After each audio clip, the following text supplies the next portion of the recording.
Check. Check. Check, check, check. Okay. We're good. Are we good? Oh my gosh. Of course there had to be something. Whew, it's hot in here. Welcome back to Cosmic Origins. My name is Jace. Hopefully you can hear me now. Give me a 5 for 5. Okay, we got 5 for 5. Cool. Sweet. So this is basically going to be a last minute call to action for getting into these markets and getting into this new system.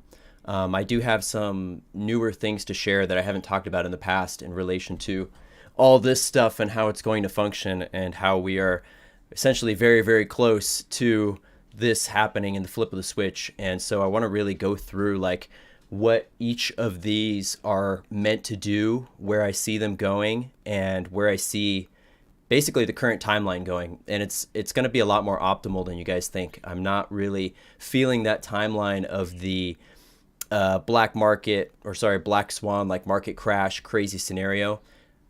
But we're going to dive into that. But welcome you guys. Like it's really been a while, and I've been doing a lot of stuff behind the scenes. I've been growing my coaching business. As some of you may know, some of you are in that program, and it's just been like an amazing, amazing thing. And I've been finding all this new stuff lately, new research that I've been sharing with that group that I want to bring some of that here. And yeah, it's things are ramping up for sure, and we're getting very, very close to actionable things happening on the geopolitical realm and in our daily lives. So it's really exciting. Welcome everyone in the live chat. Welcome Angelito. Welcome Earthworth. Welcome Tyler. Good to see you guys all here. So basically what we're looking at is over the next few weeks to months, I think that we're going to be experiencing major changes in basically just in the back end, that the back end of the way things work. So a lot of the XRP people talk about, what I've talked about in the past, is this scenario of this black swan market crash where, things are essentially having to come completely crashing down before the phoenix rises and things rise from the ashes. And while I do still think that's a possibility, and I think it's something that people should prepare for, and as far as like, keeping your money in the banks versus crypto, and at least having that exposure into the crypto markets for hedging against a potential market collapse. But I'm feeling more and more lately that we're actually on a much more positive timeline, and that we are not, we're not going to have to worry about that. We're not going to have to worry about a lot of the things that have been kind of coming up in the geopolitical narratives lately, as far as, shortages, and whether it's food shortages, financial, oil. I do think that they're ramping up this narrative for a reason, and that it is to kind of push people in this direction of investing in the new systems. But I don't think that it is going to, wreck people if they don't get over, because frankly, there's just way too many people in the world. And when you look at the amount of people that hold these assets, XRP, for instance, it's under 20,000 people, I'm pretty sure, that hold XRP. And then even smaller for the other coins. So we're looking at a very, very tiny amount of people. So these assets were not really meant for the masses to invest in before this flip of the switch.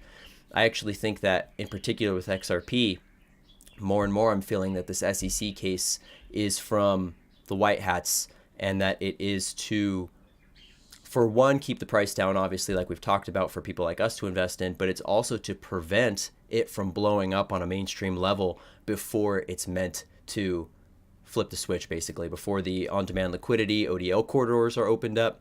That's what we mean when we say flip of the switch. It's when essentially what was flowing on the SWIFT system, the banking transfers, the international settlements that were going through the SWIFT system, which is a system that the banking elites came up with in like the 70s. It's a very archaic system. It is just a messaging system. So it doesn't actually settle payments. So for instance, when you go and you swipe your Visa card at the store, you're not actually settling that payment in the moment. It's taking sometimes, I'm pretty sure, even days after you do that for it to actually settle from the banking end. It's just telling the system that you paid, and then it gets settled later. So what we're looking at doing, what Ripple is doing, is replacing that system with XRP. And so when we say flip the switch, it's just when these on-demand liquidity corridors go live, and when the banks start using this system instead of the Swift system. And this is one of the reasons why I think this could go over really, really smooth, is because we don't need a banking collapse to happen in order for this system to be implemented and to go live and to essentially start the quantum financial system. We'll get into that term a little later because I know that can be kind of a controversial term to some.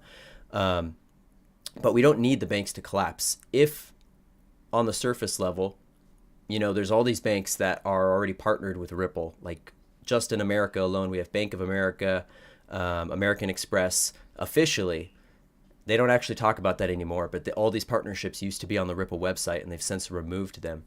But we used to have those partnerships public, and then we've also heard like Wells Fargo and other stuff. But for sure, Bank of America, American Express are partners of RippleNet.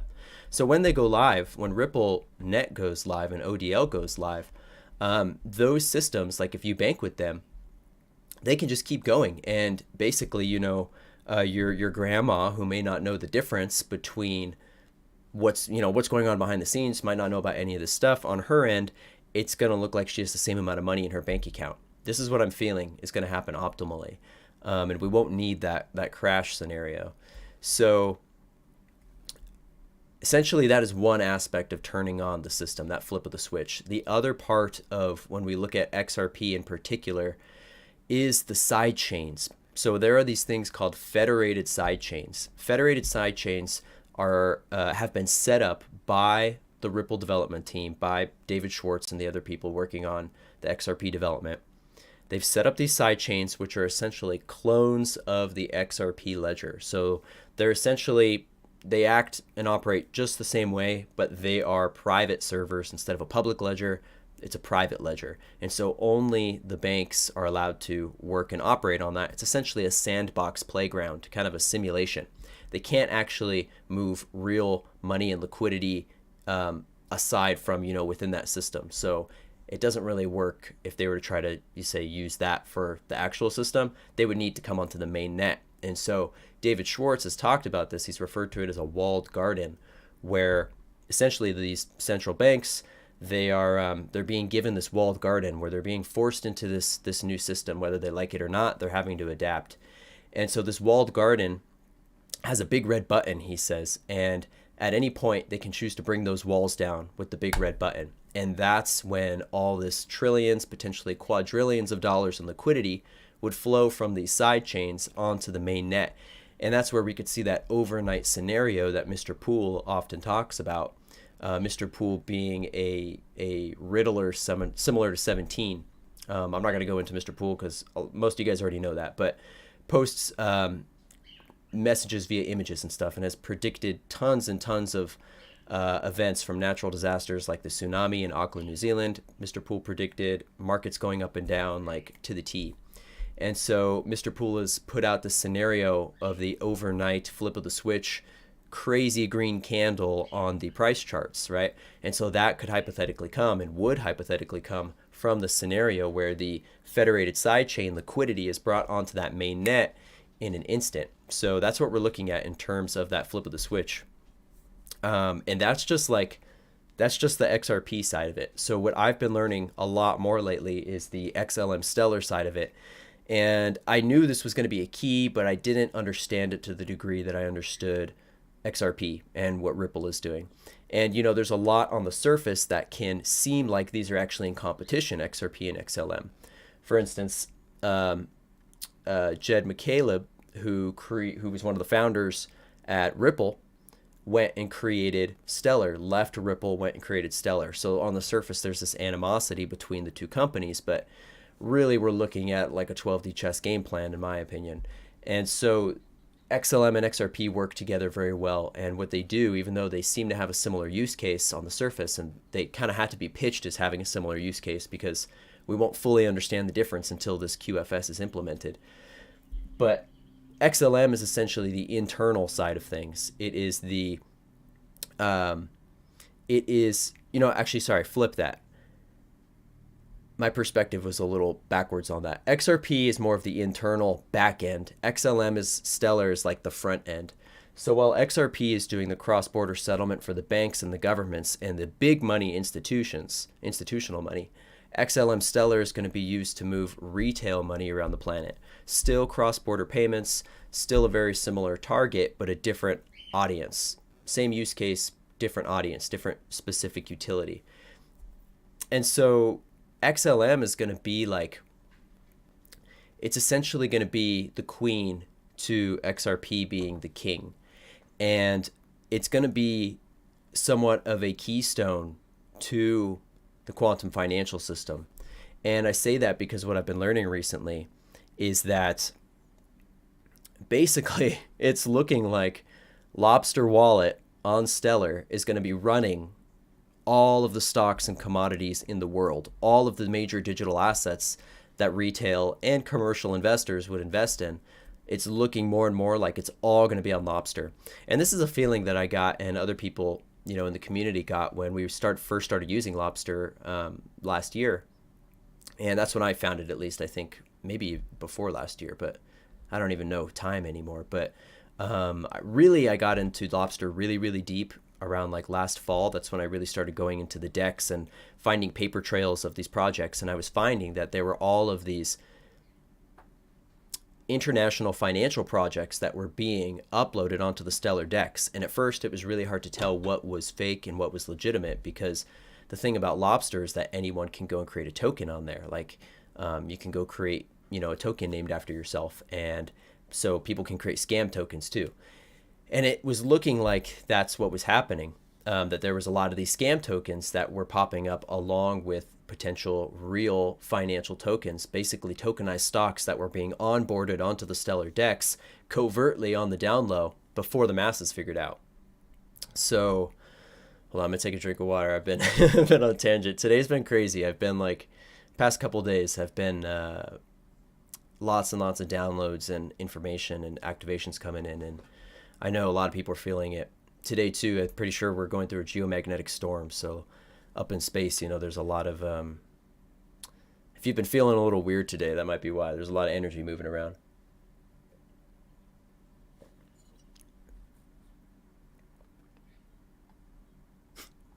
Yeah, Angelito, it is my first stream with the whiteboard. I had to get these because I couldn't remember this, so I had to get it out there. I don't know. I was gonna write a bunch more on it at first, and then I was like, well, I don't want it to be overwhelming, so I'll write some stuff as we go. Maybe. We'll see. We'll see how it flows. I'm just gonna read a couple comments, and then we can get back into talking about this.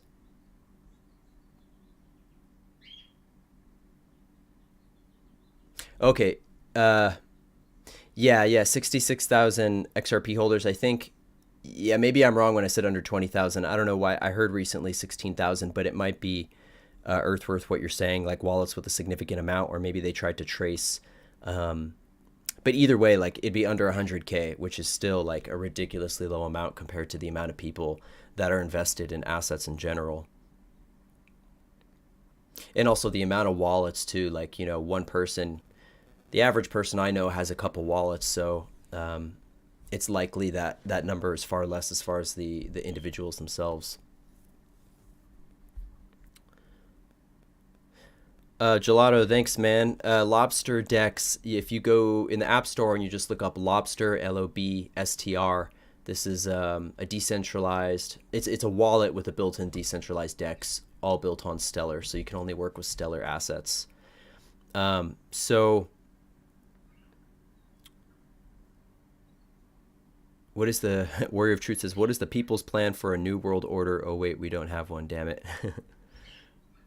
So one of the things I've been learning about is like how the central banking digital currencies, and particularly this thing called Project Dunbar, you guys might have heard about, where they're testing out these CBDCs, central banking digital currencies for short, which are basically what they're looking at replacing reserve currencies with, like here in the United States. Like even Jerome Powell, head of the Fed, said that they're looking at not only CBDCs, but additional reserve currencies in addition to the dollar. And I just want to put something in perspective real quick, because I watched this really great documentary from this channel called Bonfire Guy, I think was his name, Bonfire Guy. Some of you might have heard of him. If you look up that YouTube channel, he has an amazing documentary on there that's like an hour and 40 minutes. There's a shorter one, Watch the longer one because it's like the same thing but with more information. And I think it's called The Great Awakening. One of them's called Game Over, but the longer one is called Great Awakening or something. But in that, they really dive into the central bank thing and how when Trump was elected, he went and did this initial tour to all these foreign countries, right? With Saudi Arabia, Israel, Rome, were the first three I'm pretty sure he hit.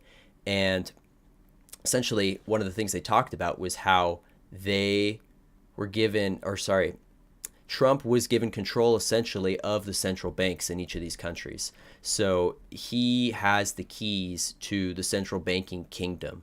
And so I think that's a really important thing to put into perspective. And go watch the documentary for more details about that, because I obviously very vaguely summarized that, and they cover it a lot more in the doc.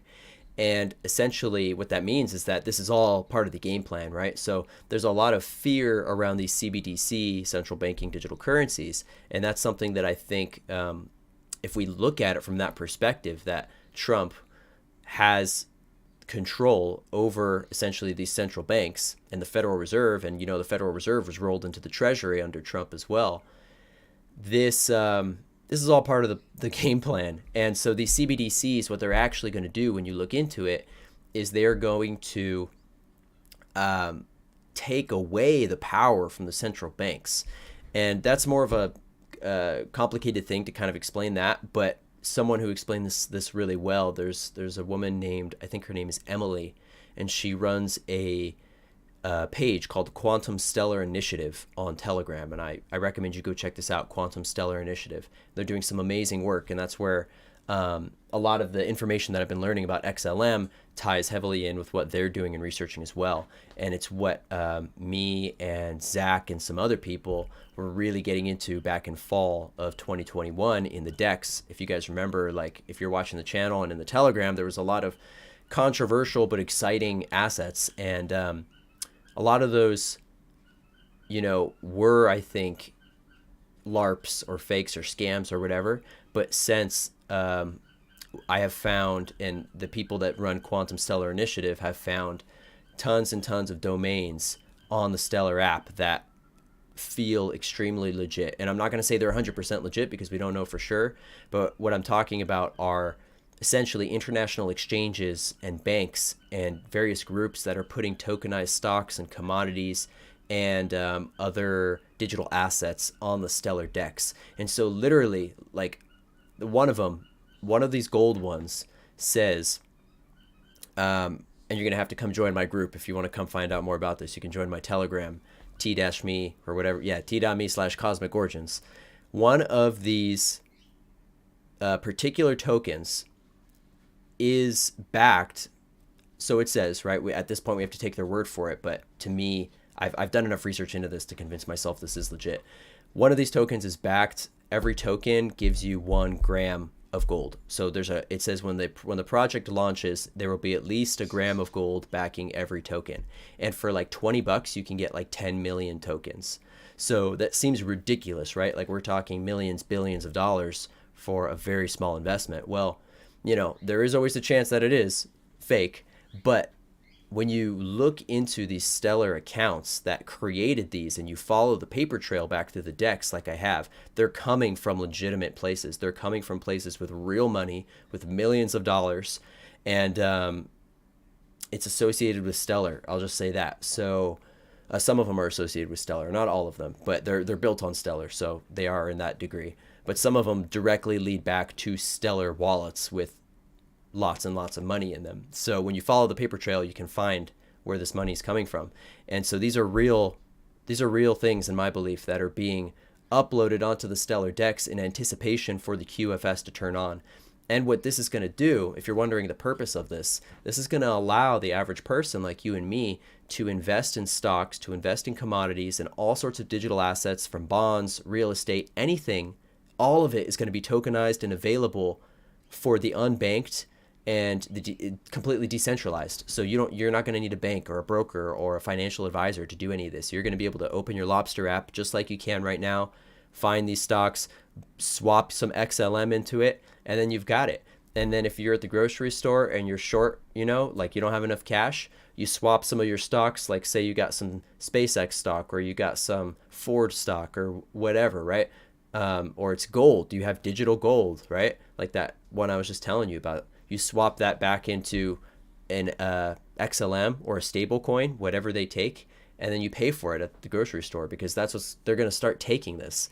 And so Stronghold in particular, I'm so bullish on Stronghold at SHX because they are set up to be the payment system that does all this. They are set up to be the ones that are the intermediary between you and the grocery store so you can buy your stuff in Stellar or USDC on Stellar or whatever. Stronghold, I found some stuff recently that leads me to believe that Stronghold is going to be way, way, way bigger than I ever even thought. Like banking level big, like the new Chase Bank kind of thing is the vision that I've been getting, and I found some research that backs this up. And it's not anything that I'm going to share yet because it's I just don't want to talk about it yet because I'm not trying to ruin any plans either. But I just want to kind of point out how this infrastructure is going to work, and companies like Stronghold are going to be the ones that are those intermediaries, so you can straight up use your crypto at the grocery store or the movie theater or wherever you're going and spending money, that you could literally spend digital gold. So you can have all your net worth in digital gold if you want on your Lobster wallet and use that to buy everything. And you're going to be able to move it around so quickly, so fluid, and that's going to be one of the benefits of this quantum financial system. And that's why it is a quantum financial system, not just because the transactions are nearly quantum and nearly instant, but because of the way it's going to allow energy to move around the planet. It's going to completely reshape the way that intentional conscious energy is distributed. And I want to write the first thing on the whiteboard, which is basically that this is it's a reverse engineered form of the Akashic records is what we're looking at. So I'm going to write that down. One sec.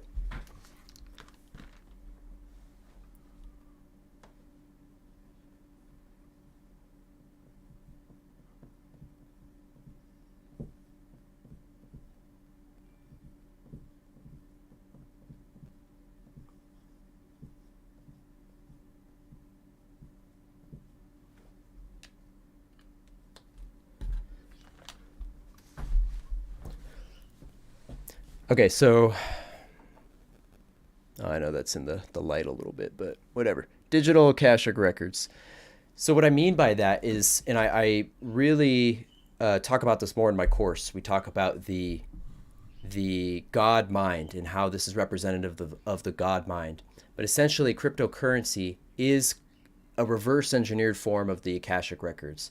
And what I mean by that is that it's the foundations of how energetically the technology is represented in the physical. So when it comes to the Akashic records or the God mind, the decentralized, fractalized nature of reality, when we look at neurons in the brain, they represent, they're just like when we look at the big picture and we look at nebulas, or when we go small and we look at, atoms and circuitry in the body representing, cities, like it's all fractalized the same pattern. And cryptocurrency is essentially and I should say blockchain specifically, because cryptocurrency is more of a subset of that. And I feel that term is actually going to be phased out and it's going to be more digital assets is what the term I think is going to be used. But blockchain technology is essentially this decentralized neuron structure that like the brain and that the universe uses, where you have no one node in control. You have a decentralized set of nodes that fire and that respond and communicate with each other, and in synchronization they create the God mind, they create the one. But individually they are individual nodes and decentralized separate natures that represent the one energy. And so whether that's the brain or that's the blockchain, it's the same concept. And so before we had these systems that were essentially the parasitic construct, the pyramid energy, an unnatural funneling of energy against natural order. that was siphoning energy from the people of the planet and from the earth. And so this is going to redistribute that. And so on the tangible level, it's going to be giving the average person the same kind of capabilities and opportunities that only the central banking elite and the 0.1% would have typically had. And now that magic, that opportunity is available to the masses to work as one, as a decentralized, autonomous kind of a unit. And by autonomous, I mean like in the same way that the mind is an autonomous thing, and it just is, and it just works, and it is, composed of all these different hemispheres and nodes, but it acts as one being. And that is the collective consciousness, and that's the blockchain. So, it also kind of relates to there can't be too many of these things, right? Like we can't have a million. It's going to boil down to a select few that do the job right. In the same way that we only have one brain, we don't have a bunch of different brains, because that would be, counterproductive. But we do have a bunch of different brains in different bodies, right? So we have that, but those are kind of the different nodes. But what I mean is, like, we don't need a million different cryptos. We don't need a million different blockchains like there are right now. And this is where, Brad Garlinghouse, the CEO of Ripple, says 99.9% of all cryptos will probably be gone in the next 5 years. And that's because it's probably going to be just these guys and maybe a couple more that end up being the ones that make it. So we haven't talked about Algorand or IOTA yet. I put those smaller because I'm not as familiar with those. I don't own those personally. And I'm just not as familiar and can't speak as much about them. I will say that Algorand, the current SEC head, Gary Gensler, love him or hate him, who knows who he's aligned with at this point, but he said that Uber could run on Algorand. So essentially, I think Algorand will probably be used for social systems and making them decentralized, making things like Uber and social services decentralized and governed by the people. So that's basically going to make it so that, if you use Uber or you use any of these systems that are running on Algo, they will be not only decentralized and owned by the people, but governed by them. So you're able to vote, make decisions, and it's not like some big corporate company now calling all the shots like it has been. These systems will be for the people, owned by the people, run by the people. So it's going to be a beautiful world. IOTA I'm not as familiar with, but it's one of the ISO 20022 compliant cryptos, and so I wanted to throw it in there. I just can't speak as much about it. But XRP, XDC, XLM are going to be huge, and then Flare. And in particular, I really like XDC, but there's a reason that these three, XLM, Flare, XRP, are unique and special, and it comes down to the technology that they use. And it's something called FBA, Federated Byzantine Agreement, and essentially they use a different type of blockchain that is more fairly governed and run by the people than the proof of work, proof of stake that Bitcoin, Ethereum, and all the other cryptos use, including XDC runs on a proof of stake network.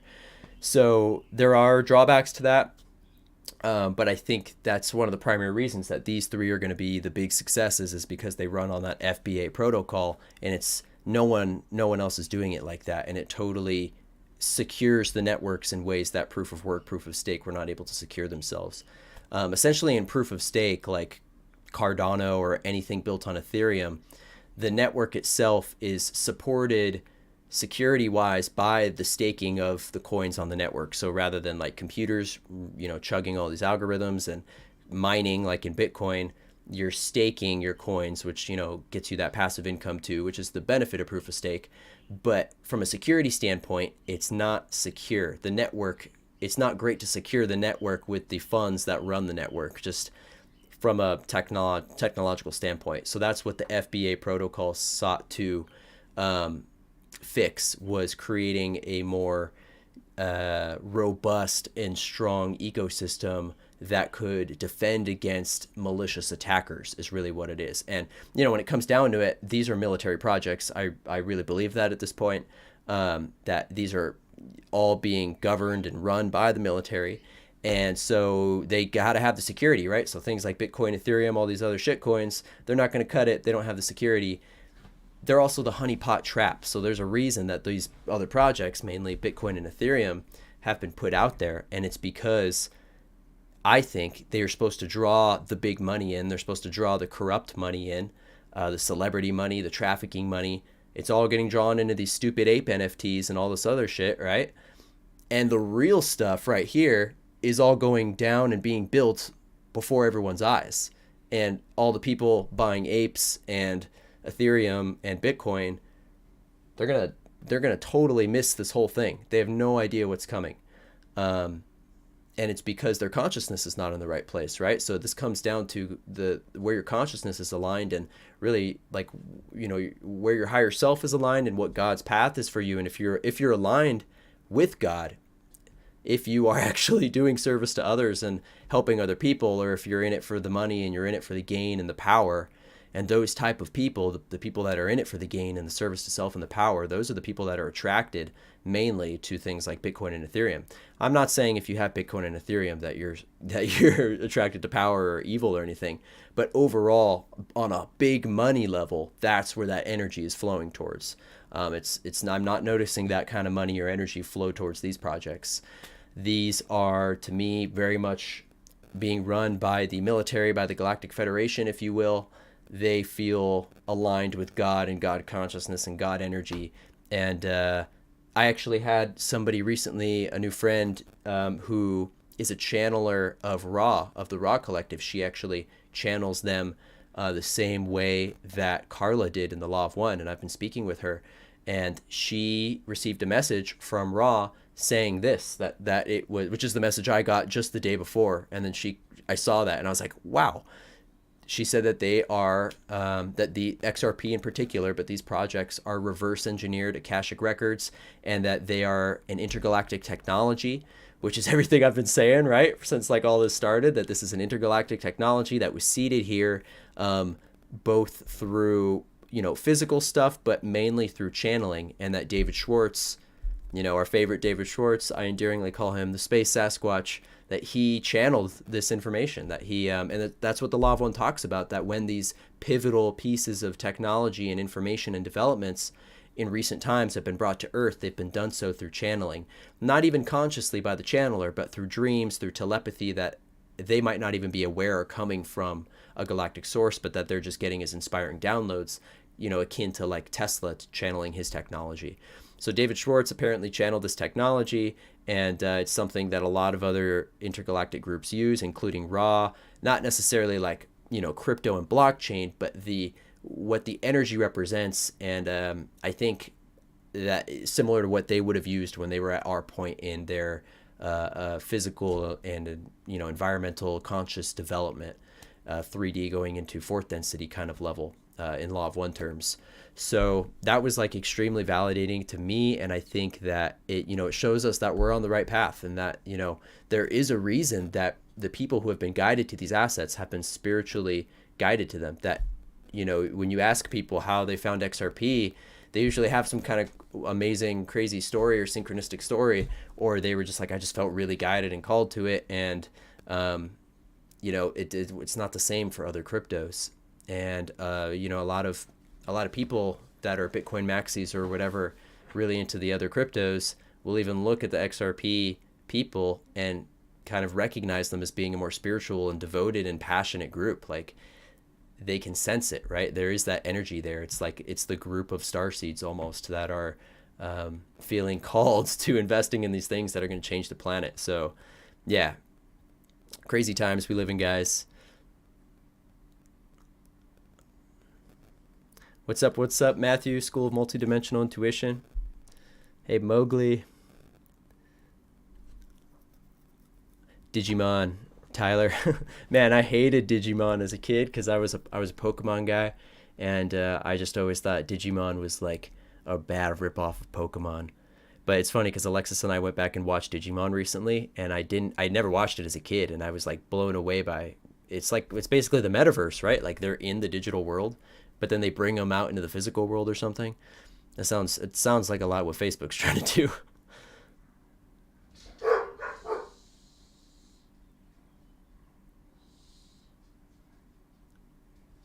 I should go watch all of Digimon. Do you think it's like,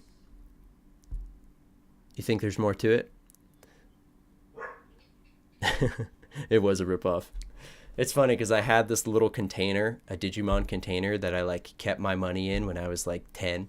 And even though I hated Digimon, I like had this little it had like gummy candies in it, and then I just kept it as like my little 10-year-old safe for my foreign coins and stuff.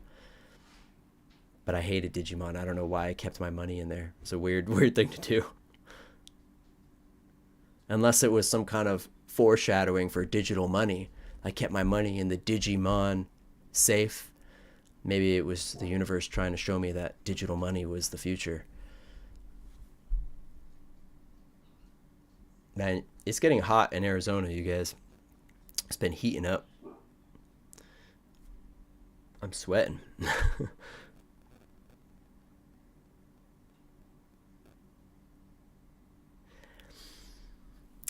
Okay, so why is IOTA so hard to buy? Is Quant not part of the ISO coins?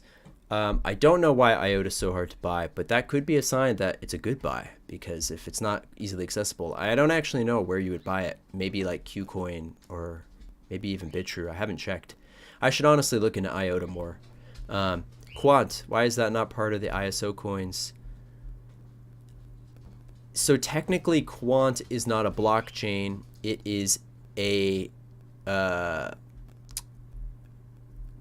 it is like a bridge between the ledgers. So you can have multiple there are multiple quant tokens that could be on different networks, and so like right now the biggest one is on Ethereum and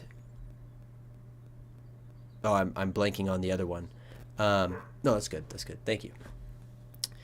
But essentially, Quant isn't like a blockchain like XRP or XLM. It's more of a. It's hard to explain. I don't even totally entirely get it, to be honest. But it's not the same, and so I don't know where Quant. I mean, obviously, a lot of people talk about what they think Quant is going to end up doing and what its use case is. I've got a weird feeling about Quant, to be honest. I don't know what it is. And ironically, the person I was telling you about that channeled Raw and talked about this, she told me that when somebody asked about Quant, that they refused to talk about it. But they will talk about things like XRP. So I was like, is that a little validating that there's something weird going on with Quant? I don't know. I'm not trying to, make you guys scared to hold your Quant. But I don't know. I almost wonder if it's going to be necessary. I guess we'll see. Yeah, I had my money in a digital wallet at 10, apparently. And I just realized that, like, right now. Yeah, Quant's the overledger links other blockchains. So it's like it's not actually a blockchain within itself. It just, like, links the other blockchains, and then the tokens are minted on, like, I think theoretically there could be multiple Quant tokens across multiple blockchains. But it's not a blockchain within itself, from what I understand. So trying to think if I hit it everything.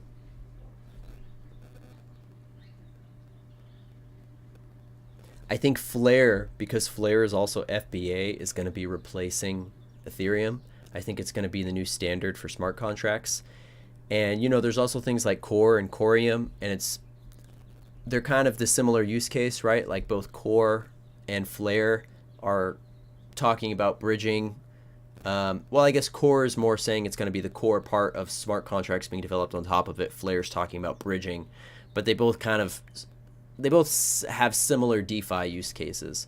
So that's where I think, kind of similar to XRP, XLM, there might be only so much they're allowed to talk about at this point in terms of the use case. But when this new QFS is, fully rolled out, it's going to be more obvious what the different use cases and specific niches of these blockchains are, I think. But yeah, mainly, I've been hearing numbers for XRP recently that are way higher than what I even anticipated. And, we've been talking about like the $10,000 to $35,000 range, kind of for the conservative, but a high level conservative number, right? That's obviously really high, but it's conservative when you're talking about 50,000 XRP, $100,000 XRP, or as David Schwartz tweeted about, $1 million XRP. So if you guys don't know, he actually made a tweet like a year or two ago that talked about how um, essentially XRP would function better at its use case if it was worth $1 million instead of it being worth $1. And what that kind of comes down to is if a bank or even a person like us is trying to move $1 million from A to B, it's a lot easier to send one token worth $1 million than to send a million $1 tokens. Just as far as like the actual network traffic and stuff being moved around and stuff. And that means that people have to hold less too. So for banks that are looking to hold XRP as their digital reserve, they don't have to hold as many coins, which means they can buy less now. And if it's going to be a super high value, they don't have to have like a million coins, So that's part of the reason. But the fact that David Schwartz even put that number out there, that $1 million number, and then I was watching a video that I posted in my Telegram group, if you guys are in there, Cosmic Origins, t.me/Cosmic Origins. There's a video, there's actually two videos. The first one was an interview with a guy named Tim, and this Tim guy had, I didn't catch exactly what kind of connections, but some kind of military intel Fed connections. And he was talking about all the same stuff, how Lobster Wallet is going to be the new stock market, how everyone's going to have to learn to use Lobster Wallet, which is, one of the things I teach in my course. So if you want to join my coaching program, I basically will teach you how to do all this stuff before the masses are going to rush to figure out how to do it and get in on these assets. So you can basically start going through these different stocks, these digital assets, these different commodities. You can buy foreign oil, you can buy gold in Switzerland, you can buy whatever. And it's because that's how it's going to be. In like a year, everyone will be able to do this. But if you know how to do it now, you can get this stuff while it's multiple million fractions, like a millionth of a penny, like decimal points on decimal points of a penny per unit, per coin.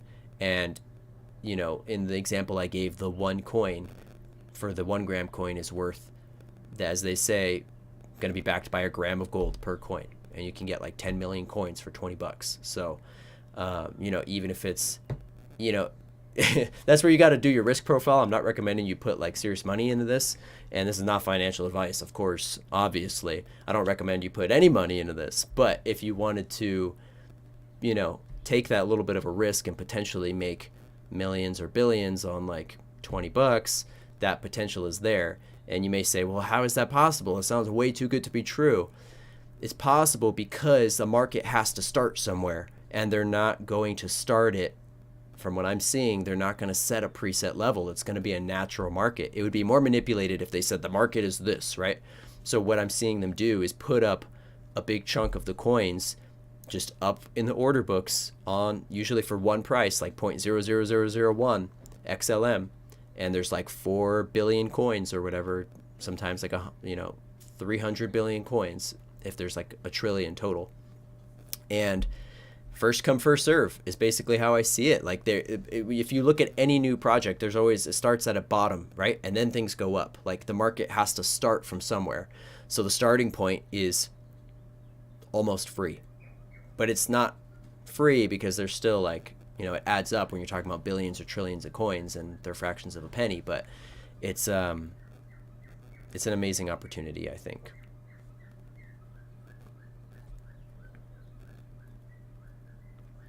Okay, so School of Multidimensional Intuition says, when will we formally switch over into the system? I know that's a big question, but do you think it needs to take place? What do you think needs to take place for it to be worth 50,000 each?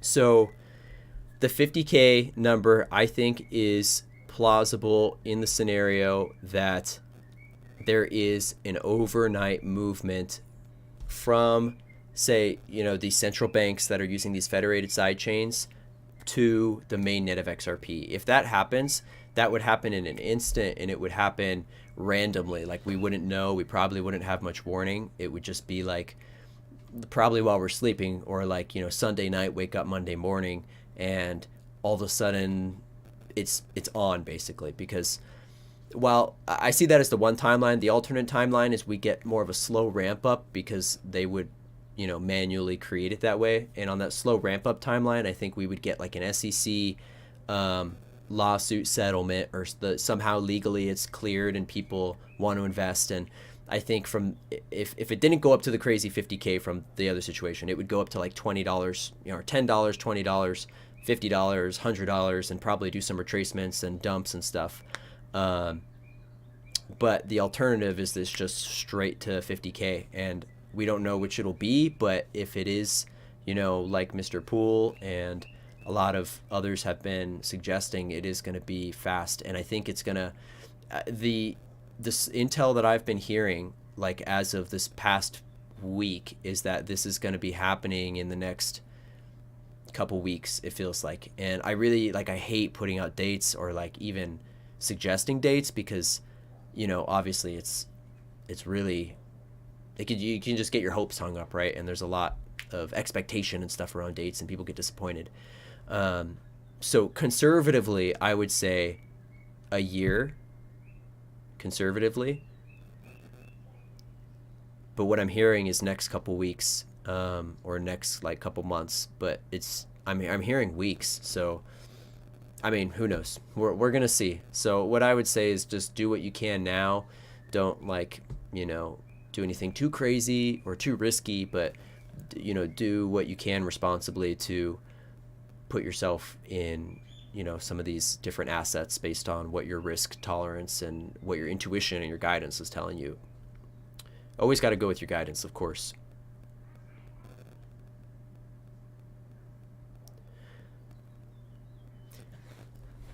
How would the prices of everything change according to the value of XRP? So that's a good question, because one of the situations we're looking at is XRP becoming the new Federal Reserve currency, potentially alongside the dollar, or maybe even instead of the dollar.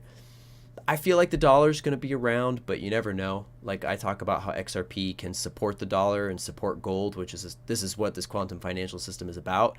And it's definitely going to be used to support gold. But whether or not the traditional fiat, like the dollar and the yuan and the ruble, I don't know if those are going to stay around, because that's kind of the intermediary between the digital asset and the physical thing backing it up, which are the only things that matter, right? You want the gold, or you want the oil, or whatever, the crystals. That's another thing, is that these stuff on Lobster, there's tons of crystals on there too. Like you can go buy tons and tons of amethyst or pearls or diamonds, or it's all the markets, all the minerals, all the precious metals, it's all on there. So I bought some pearls and diamonds and things like that. But just throwing small amounts in, like $2, $3, because just to have that exposure, because you're getting millions of coins. But sorry, go back to your question. How would the prices change according to the value of XRP? Correct me if I'm misunderstanding the question, but you're saying how would, if the prices of other things were related to XRP, or you're saying if things in the US dollar cost more now because more people have more money? I think it depends on what the reserve is. So I think that XRP will be used as one of the reserves, one of the core reserves. And so things could potentially be valued in terms of XRP even. So rather than being oh, that's worth so-and-so dollars in, 5 years, we might be well, that's worth so-and-so drops. And a drop is 1/millionth of an XRP. So there's already a unit defined for 1/millionth of an XRP, which tells me that unit is going to be used, right? So perhaps in a couple years, if we realize we don't need the dollar because it's just this stupid intermediary between the gold or whatever the thing is and the digital asset, then I kind of brain farted. But yeah, it could be valued in terms of XRP. I think we're going to have a lot of different markets, and this is where liquidity pools play in too. And this is why I'm teaching liquidity pools in my coaching program, because liquidity pools are going to be really a big part of the passive income. And liquidity pools are basically what provide the liquidity when people swap from one asset to another on these decentralized exchanges. So if you have the world's population, billions of people using Lobster, making all these swaps, and it's all decentralized, the fees aren't going to any centralized group because it's decentralized. The fees are going to the people who have invested in these liquidity pools. So basically, if you can start getting into liquidity pools or even creating your own liquidity pools with tokens that you know are going to be used commonly, that people are going to be buying, then you can, prepare and put value in those liquidity pools. And then when the masses come and they're doing all these transactions, you're making bank on every transaction. So there's going to be so many ways to create passive income. What's up, Jaff? Welcome, man.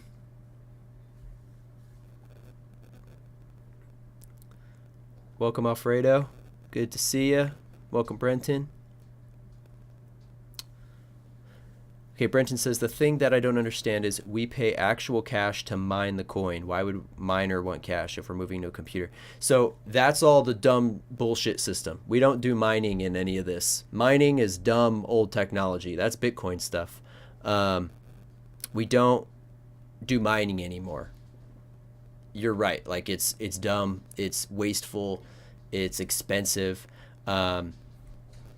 These three cryptos run on a different kind of system that is essentially military grade security blockchain that is not going to allow for the same kind of corruption that proof of work and proof of stake allow for, which is what's happening with Bitcoin in China, right? Like China owns the majority of Bitcoin miners, so they pretty much control Bitcoin and Ethereum too.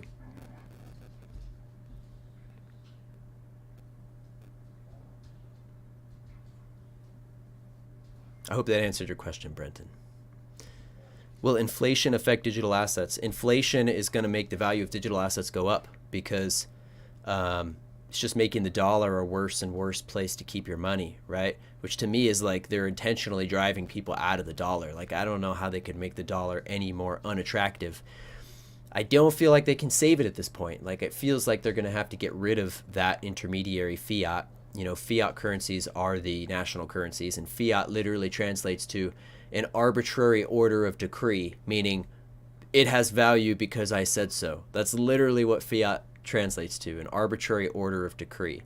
So fiat money is because I said so money. It's not backed by anything. So we're going to get rid of that most likely, go straight to digital assets and the things they represent. And that's why digital assets is going to be a different thing than most people think crypto is, because the crypto kind of vibe has mainly been with Bitcoin and these kind of things. And crypto kind of has this weird vibe anyway, because crypt is like dead and, cryptic, and it's got a weird energy. So to me, this has been revelations I've been having over the past few days. This is why I think they're going to be moving to the term digital asset, because it's not going to be this arbitrary thing like Bitcoin where it's just supposed to represent itself and it's not backed by anything. No, every digital asset moving forward will be backed by something. These are going to be backed by something in one form or another, to the point where you can liquidate it straight into gold or silver or palladium or oil or like whatever you need, real estate bonds, right? These are all going to be accessible, decentralized on these decentralized exchanges. And it's really going to change the game. It's going to give the power back to the people, and it's going to be the quantum financial system.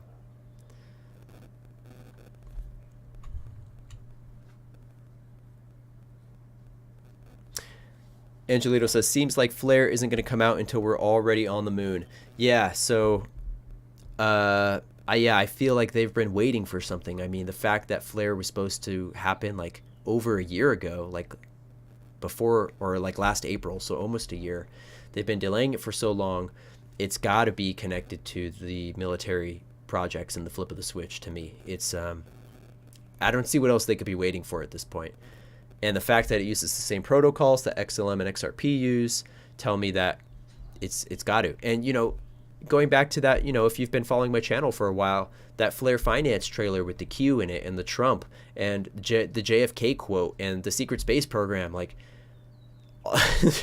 I just, every time I watch that, it makes me speechless. So what's weird is that with Flare Finance in particular, there's been some shady allegation kind of stuff going on where you guys may or may not have heard about this, but very recently, like a week or two ago, there was an AMA with the team of Flare Finance. Now that's a different thing than Flare. That's different than this Flare. So just to set that straight, I'm not talking about this Flare. Flare Finance is a completely other group of anonymous people that have now come out, which I'll tell you about in a sec. But they've created this suite of DeFi apps on Flare. Now, from the beginning, people were skeptical about both Flare and Flare Finance, but especially Flare Finance. But Flare Finance is the one that made that Q trailer with the crazy stuff. So I always had a good vibe about them, and I always felt like they were part of the Riddlers and that kind of stuff. But very recently, there was this AMA with Mickey B. Fresh and a couple of the other Flare YouTubers where they discussed how basically, well, for one, the loan system is down, which you guys probably know about if you are in that space at all. The loan system on Flare Finance is down and has some kind of bug, which could be honestly them just postponing this until the flip of the switch is ready, now that I think about it. But one of the core members of their team left because of some kind of allegations of previous fraud in California like a decade ago or something. So when that was coming out, I was like, oh, that's kind of shady. That's weird. But the more I think about it and the more I think about the big picture, it's probably a step in the chess game. I mean, it makes more sense at this point that with all the context we know about Flare Finance and those trailers, and you never know, but I don't know. It seems like it could be part of it. Either that or they really were a shady group and they were trying to capitalize on the real Flare and what the real Flare was doing and distract from it and take steam from it, which is very possible too. So I still trust the Flare networks, the real Flare, and when I say real Flare, this is the actual Flare blockchain. Flare Finance was just built on the Flare networks. So I guess they're thinking about rebranding Flare Finance and stuff, but we'll see where that goes, whether it's part of the plan or that is just a distraction within itself. What do you guys think? I'm curious to know what you guys think.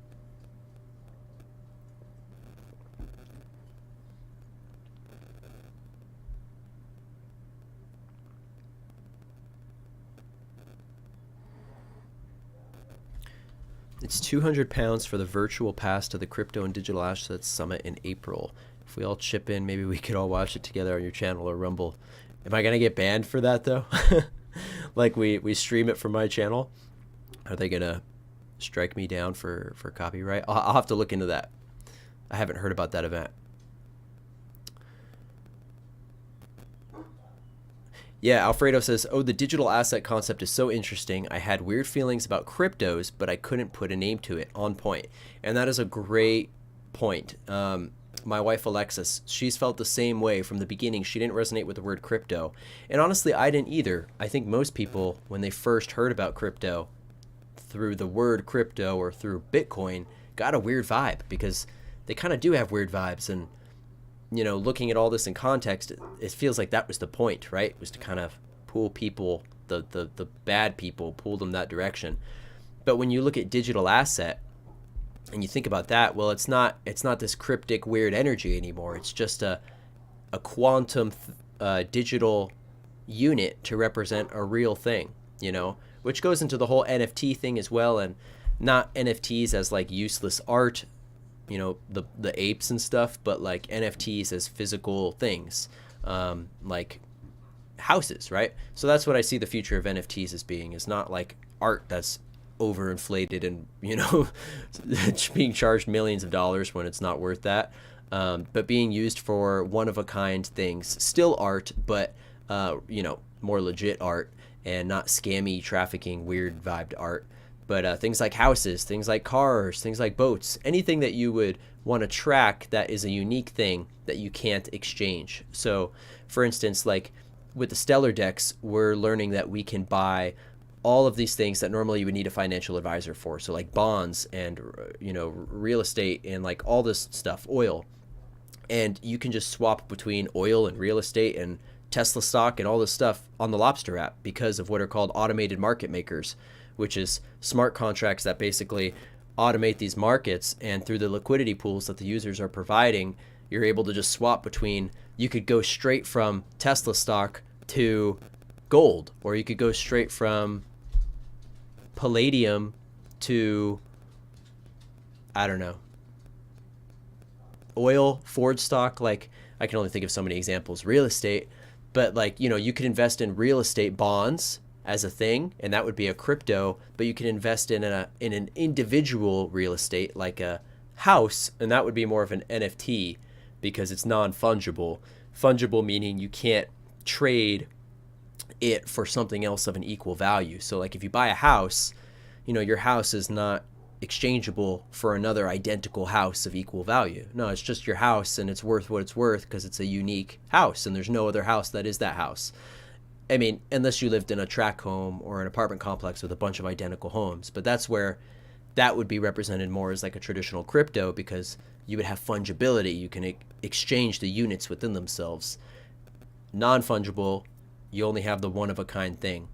And it does get a little more confusing because you can have like, multiple copies of an NFT, like 100 copies of an NFT, which kind of makes it more fungible, but yeah.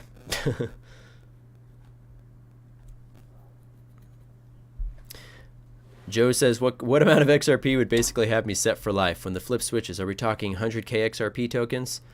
I can't say what's going to have you set for life because I don't know at the end of the day.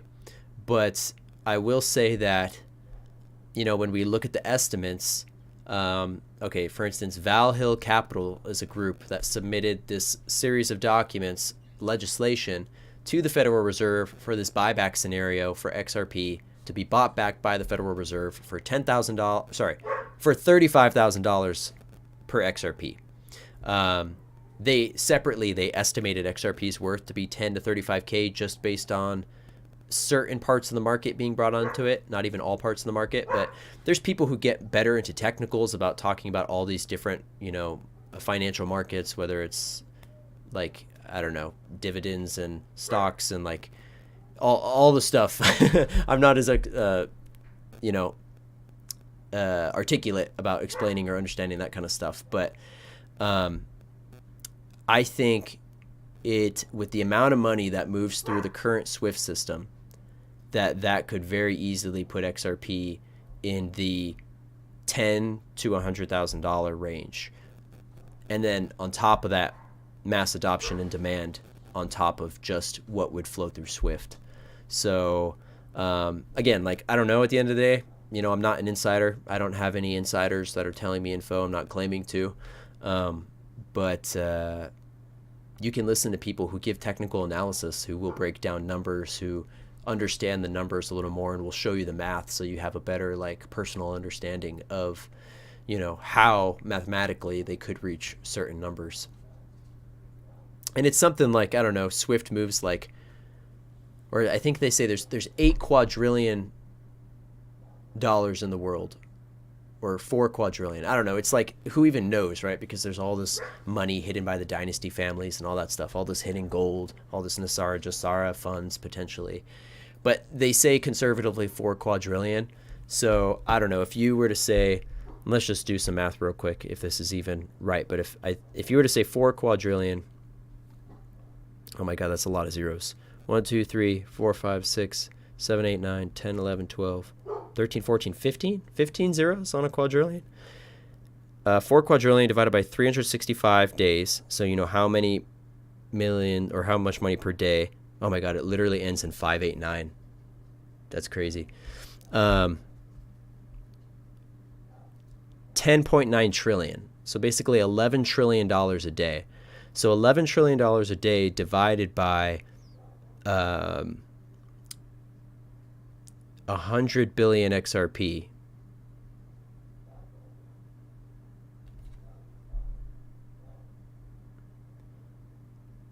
That's $100. So that's yeah, I don't know. I'd have to redo the math to make sure that's right. But you should go follow someone who actually knows how to do the math right on this. But because I feel like that's lower than the estimates I've seen, $100. But it's like it could reach $20 with a $1 trillion market cap, I think. So with like Bitcoin's market cap, it could reach 20. So if it was 5 times that, it'd be 100. But we're looking at a lot more money potentially too than 4 quadrillion. Like, I don't even know, honestly, how much money there is hidden in all these accounts that are going to be released. But there's all this like straw man account stuff, and I don't even know. Who knows how that's all going to play out? But what I do feel I know is that financial redistribution, however it does happen, Asara, Jasara, whatever, however it plays out, it's got to be delivered through these pathways. Like there's no other way. Like what are they going to do? Are they going to wire it to people's bank accounts? Like it's so slow and archaic. I don't think they're going to mail people cash. Checks are slow and archaic. Can you imagine like hundreds of millions or billions of people trying to all cash in checks at the same time? The fastest, most efficient way to get a lot of money to the masses for a redistribution or a reevaluation would be through these pathways, because they're quantum. They're the quickest. So if you invest in these pathways, not only are you getting the reevaluation or the redistribution that everyone else is going to get, but you're investing in the technology that makes it happen, which is that's going to be way more than you're going to get from the actual redistribution, in my opinion. So I don't know, none of us know how it's all going to play out in Asara, Jasara, all that stuff. We can see what's being set up in terms of these technologies and how they're being set up to deliver this, but we don't actually know how much money or where it's going to come from or that kind of stuff. But it's got to come through these pathways. Sorry if you guys hear the neighborhood dogs freaking out.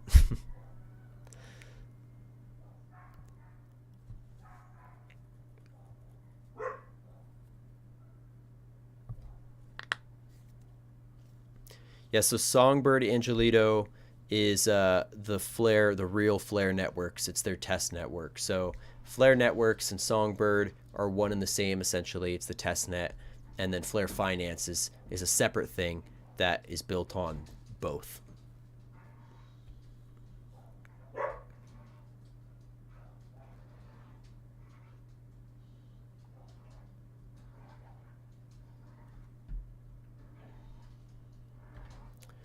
Well, if you guys want to know more about this kind of stuff, if you're interested in learning more about how to set up passive income streams through DeFi, how to use Stellar, how to use Flare and Songbird, how to set up your sovereign wallets. So if you're at the point where you've got your XRP, your XLM, but you don't know really what to do from there, like maybe you just moved it to a wallet or you don't even know how to move it to the wallet yet, wherever kind of point you're at, I can help you get set up from there with my coaching program.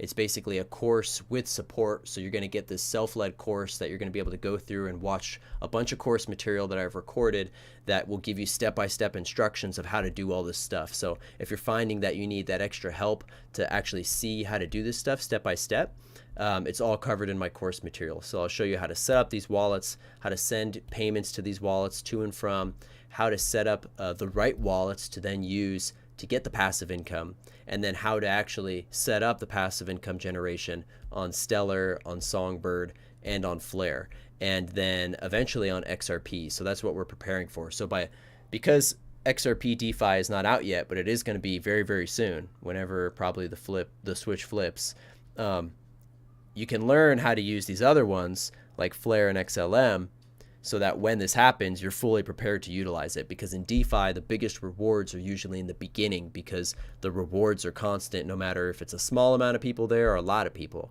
So that's how it works in Flare networks, at least. And I think XRP is going to be similar, where the sooner that you get in and start using the XRP DeFi, you're probably going to get the biggest rewards in the beginning.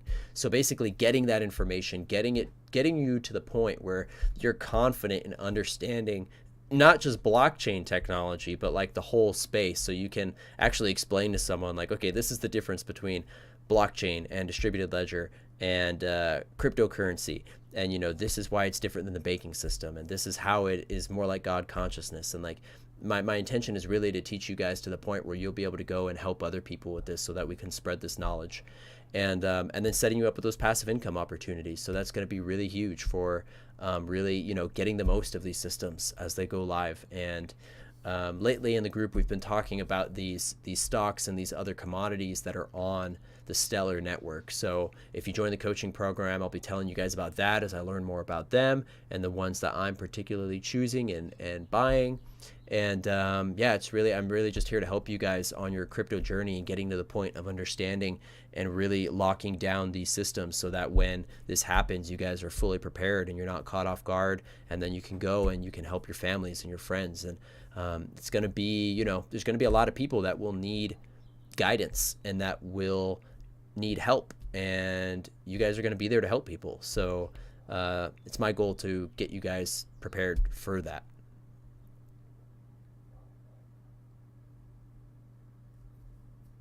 So if you guys are interested in that, you can check out the link in my description. My website is consciouscrypto.info.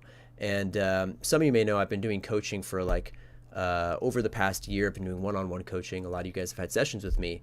And then recently, over the past couple months, I've been building out this coaching program. And that's why I haven't been so active on here, because I've been putting a ton of energy and time and research into understanding how to build this business. And I'm also looking at helping other people build their businesses in the same way, because I've had a lot of success building it the way that I have.